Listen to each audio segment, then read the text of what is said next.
How was your stay here po sa Urban Deco Homes Ortigas? Meron po bang hidden charges or hindi na-disclose si agent? So, kailan po sila nakapag-reserve and kailan po sila na-approve?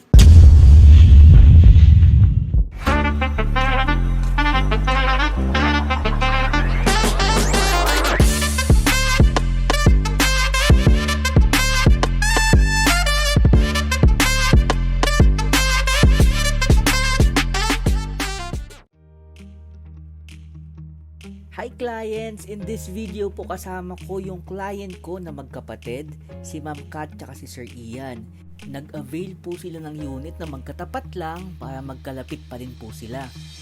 So in-interview po natin sila regarding sa kanilang experience and how was their stay dito sa Urban Deco Homes Ortigas. So tara, let's watch it. Hello sir! Your name po? I'm Ian Abapo and this is my I am sister. Kathleen Marina. What's the type of your unit po? We do have 2-bedroom unit, 30.60, right? That's good. Si ma'am? Yes, the same but outer. Outer naman siya. Inner ako sa yung outer. Nasa 14th floor kami. Actually, magkaharap lang yung door.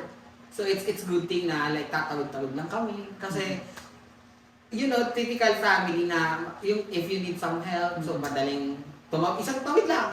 Yan ang kanin, ganun. We are happy no na na you have this opportunity na manapan kami ng Yes.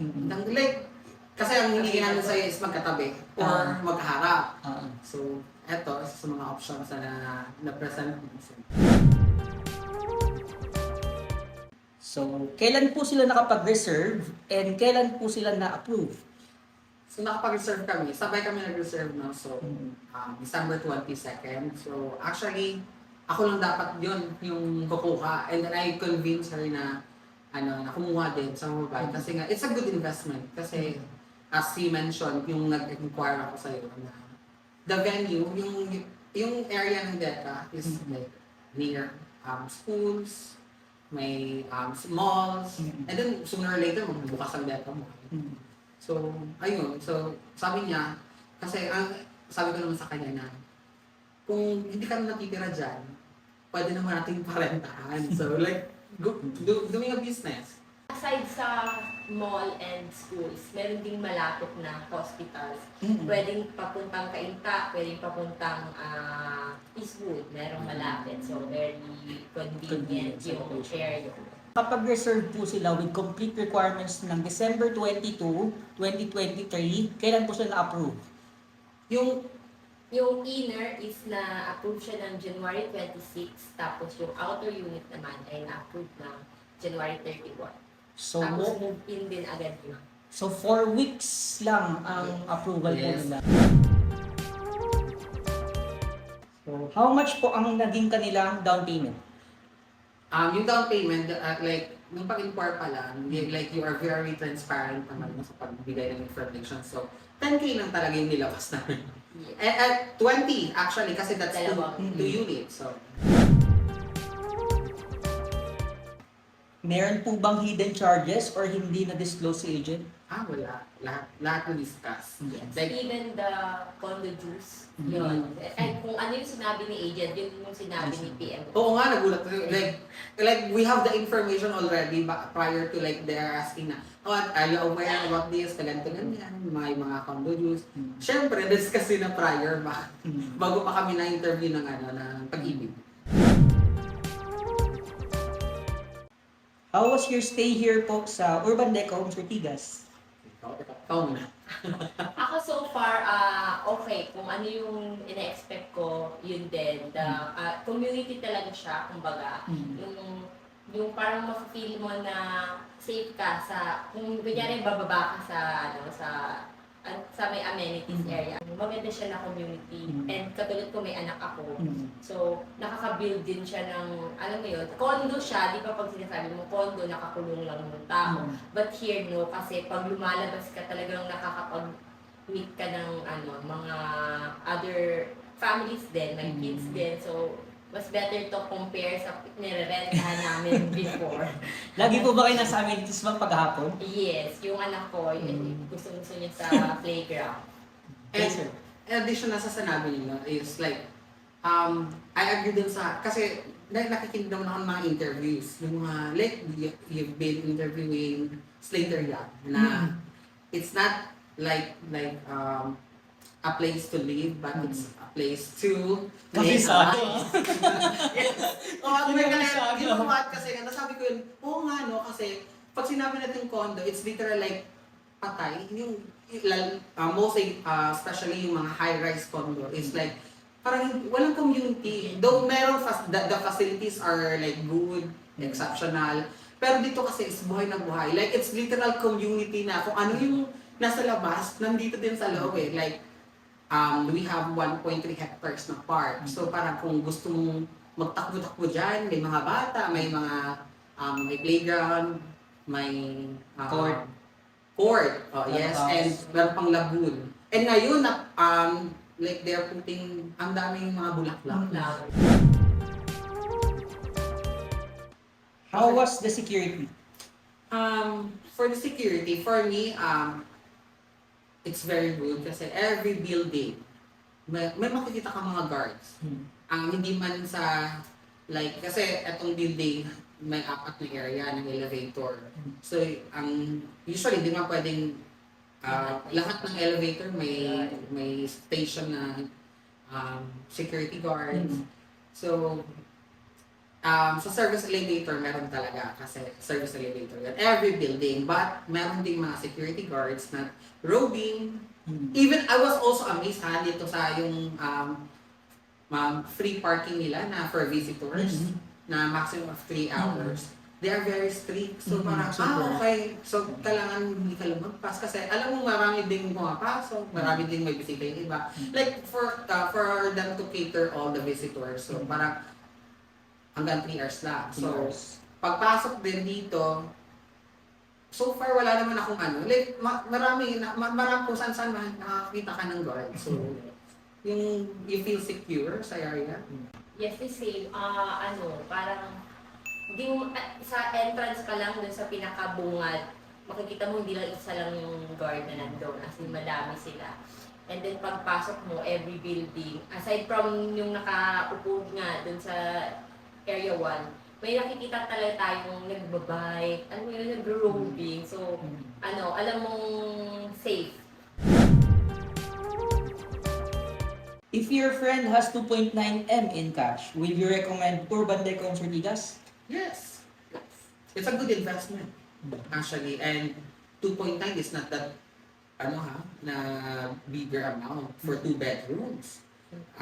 Yung iba, mas mahal pa. So, eto kasi, like, the price is good and yung hindi na-compromise yung quality ng unit, yung area, yung kung ano yung literal na puprovide ng condo, same thing na nakukuha namin.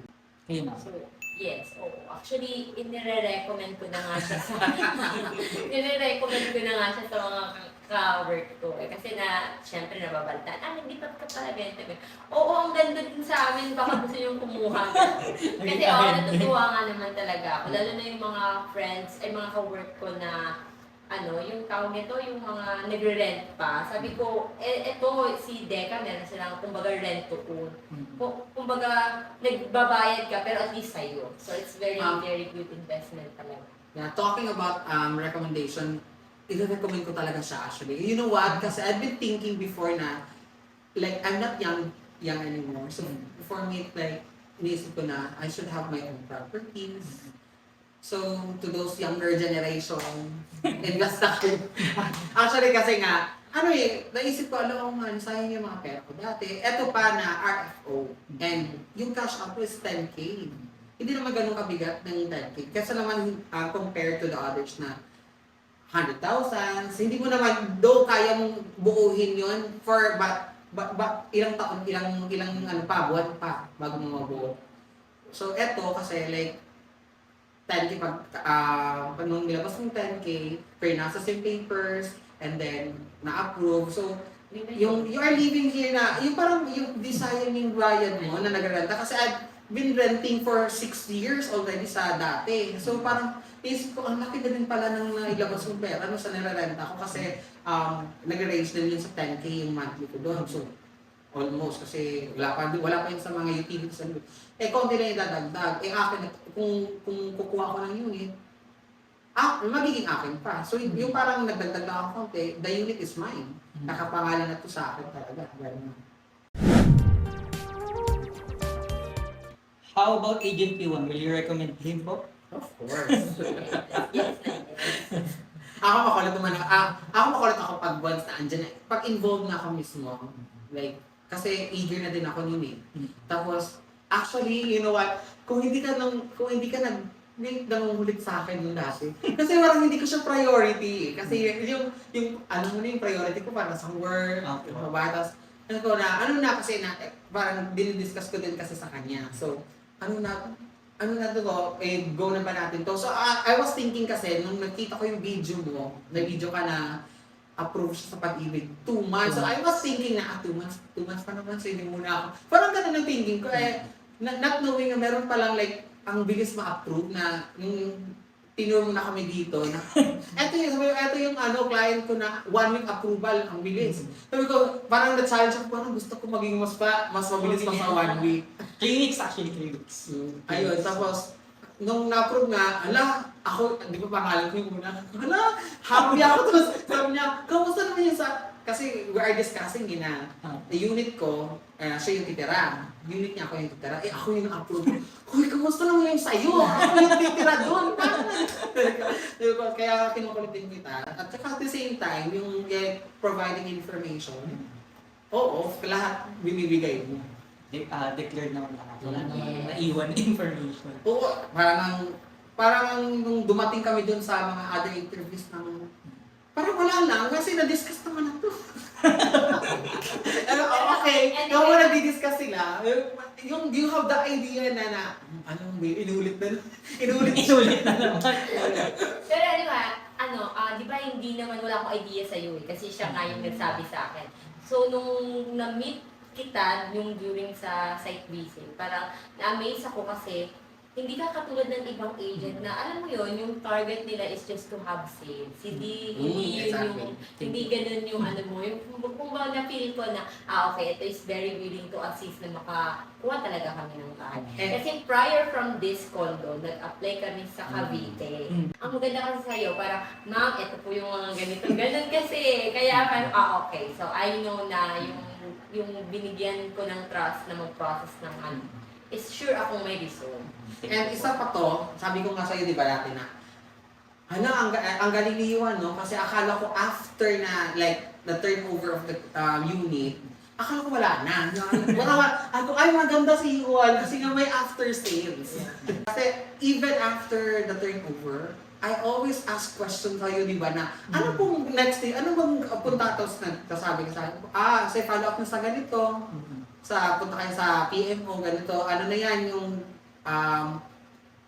yung move-in slip, tinanong ko pa talaga yung sa'yo, na which is PMO.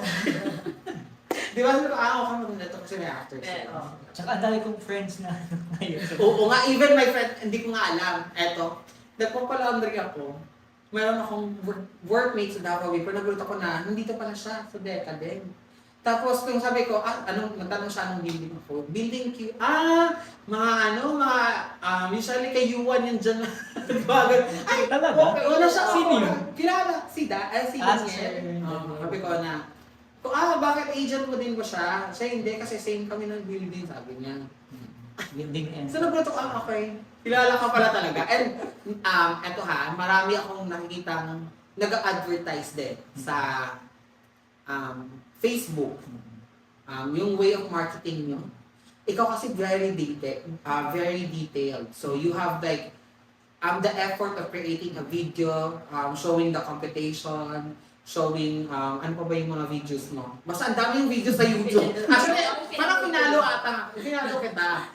So okay, Brian, tingnan mo, sabi ko sa kanya, tingnan mo tong video na. Ito yung agent ko si Yuan, katong una na parang i-refer kita sa agent ko, sabay na tayo para isang process na lang, gano'n.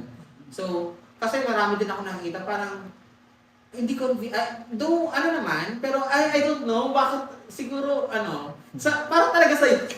Kasi ikaw talaga yung napili ko kasi yung marketing strategy. Yung kung sino-sino, yung mga Eto, alam mo yung catchy. Etong na-compare ko from other agent na nandito sa DECA. They are advertising. Parang sa advertisement nila, andun sila. While ikaw, wala ako nakikitang face mo dun sa Facebook. Agent Yuan, ganun na, tas yung dead house na makikita ka lang sa video. Kaya parang feeling ko, ay, okay to. Kasi parang, yung, di ba literal pag agent ka, usually nandyan ka sa video, nandyan ka sa picture, nandyan ka sa Sa'yo wala. Yung, kung ano yung in-advertise mo, hindi ka nakikita. Like, you are working behind yung behind the scene pero andyan ka, you have the support. Hindi naman din talaga hindi naman din ako na-disappoint na ikaw ang napili ko kasi eto naman di ba? Actually, sinerge ko pa yung mga mo kasi you have post na ang dami mong napa-approve. Eto marami to. Eto magaling siguro to. Kasi maraming napa-approve ng mga client. So, ayun.